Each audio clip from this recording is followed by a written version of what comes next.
So we've received our ABS unit from ECU testing. This is for the wee Suzuki Swift. So this was for the brake pressure sensor fault. Obviously the brake pressure is internal on this module, it's not got an external sensor. So they've repaired it. So we'll see if the repair is successful. So the next time you see this module, it'll be fitted back to the Suzuki and we'll be doing a health scan on it. So we've fitted it back in, we've had to jump start it. Obviously we're going to bring it back into the actual garage that this is located at to bleed the brakes. We're going to put a pressure bleeder on it. You can see the master cylinder pressure sensor is history, and all we need to do on it is a steering angle sensor calibration. Once the steering angle sensor is calibrated, then everything should be good. We might even be able to just turn it lock to lock and see if that clears it. I'm not too sure if that works on these, but if we need to do it through the top down, it's not much of a hassle. So we'll go into read fault code to see if it's cleared by doing that. No, it's still current, so we will go into special function and we'll go into sensor calibration. So it says here the function is used to calibrate all the sensors used in the ESP after replacement of the control unit. So we'll click OK. So we need to stop the engine, which is going to be a bit of an issue because the battery's so low. So we're going to let it charge up for a bit and we'll get back to you once that's done. So we'll just try that again.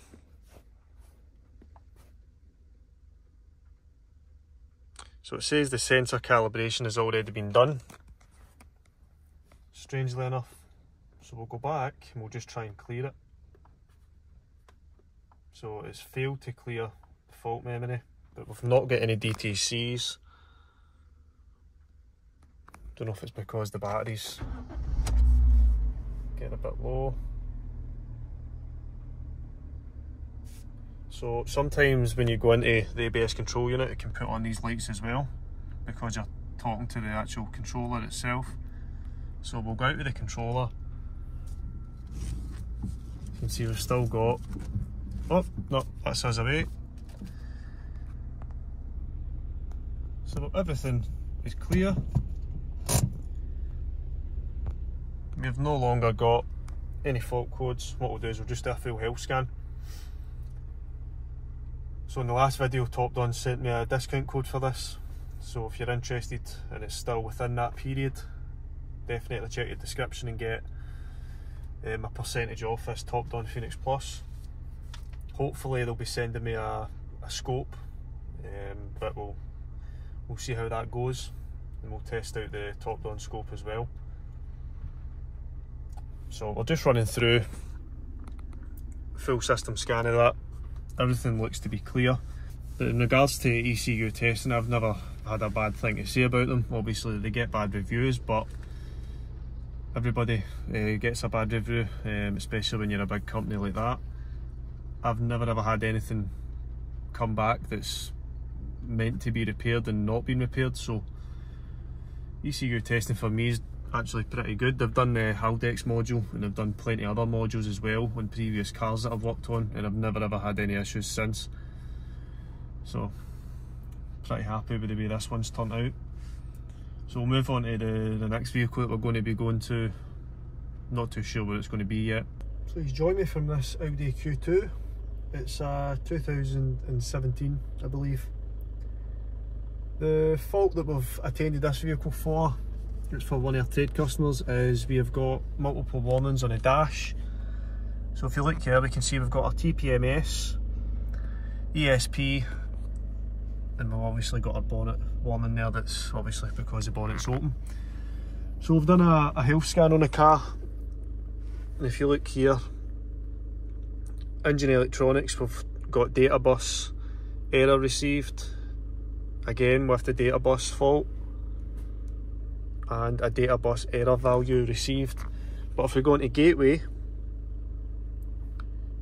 if you click on gateway, you can see we've got a UO11400 lost communication with 4-wheel drive clutch control module.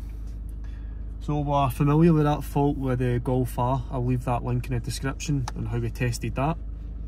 But again, we're just going to test our powers and grounds and network, confirm they're okay. But more than likely it's going to be the 4-wheel drive clutch module that's at fault.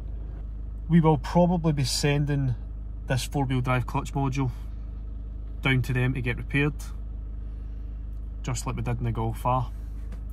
That'll save a fortune, and it will restore communication with the all-wheel drive. Now I believe, let's go into here.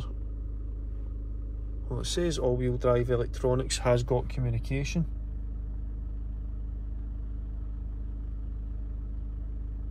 And it does go into the Haldex module itself. So it says here, so we've got a Haldex pump, no basic setting. We've got a faulty control module apparently. And we've got a faulty control module which is an active static fault. So we can confirm that we're going to have the powers and grounds at that module because it is communicating.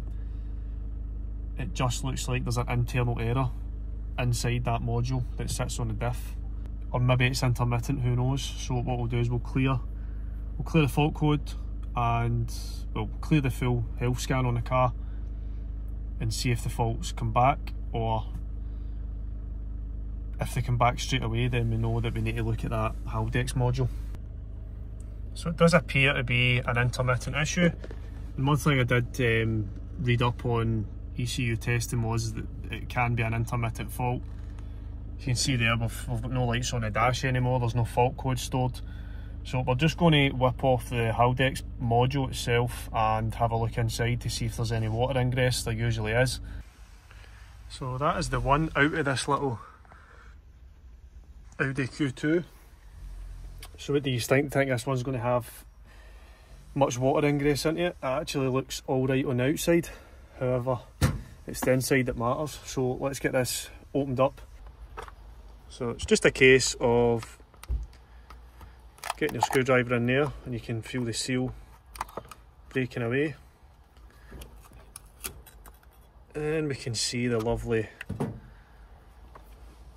water ingress. See all the nice corrosion in there. So that's the reason why we're getting failures for this 4-wheel drive clutch module. So we're getting communication errors and we're getting no basic setting. Obviously the no basic setting will be because it's losing communication and then gaining communication again. So it's as if you're unplugging the module. So I'm just going to try and wiggle the other part out if possible. You can see all the corrosion in that just falling out of there. So let's just see if we can lift the other part of the board up carefully and see what it's like underneath.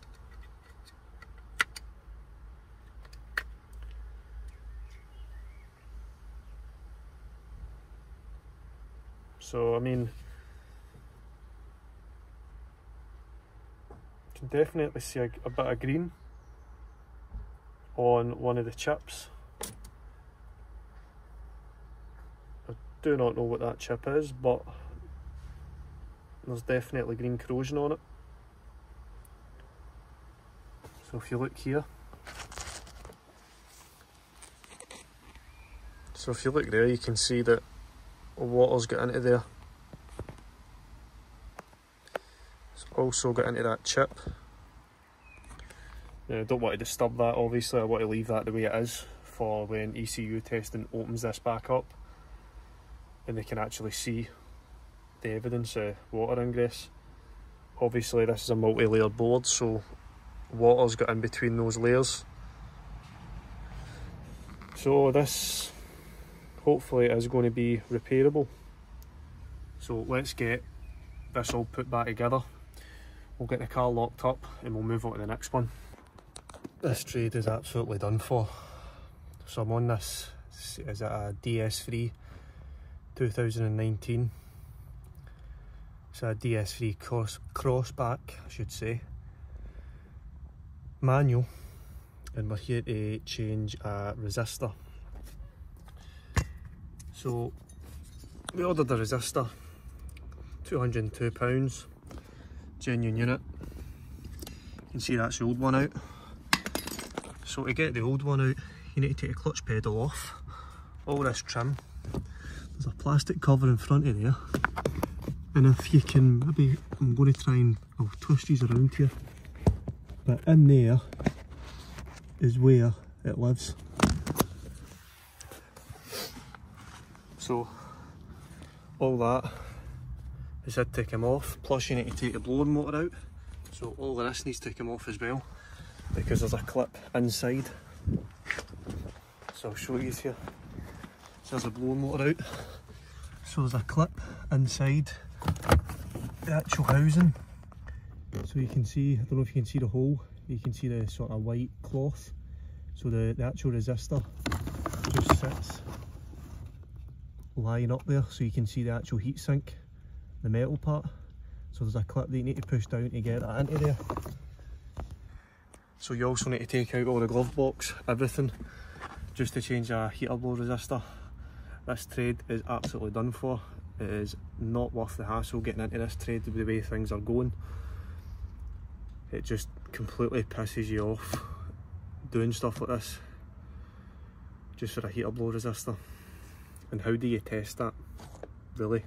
The only thing we could test was at the motor, because we couldn't find the heater blower resistor. Both my hands are torn to bits just getting that resistor out. Luckily enough, we don't need to bleed the clutch, but even at that you need to take the steel knuckle and all that off as well. It's just a crap job. If anybody's interested in what the vehicle looks like, this is it. So this is the way the resistor sits in here once you've got or managed to actually find the thing. So I'll just turn my flash on. So that's the way the resistor sits. Just sits like that.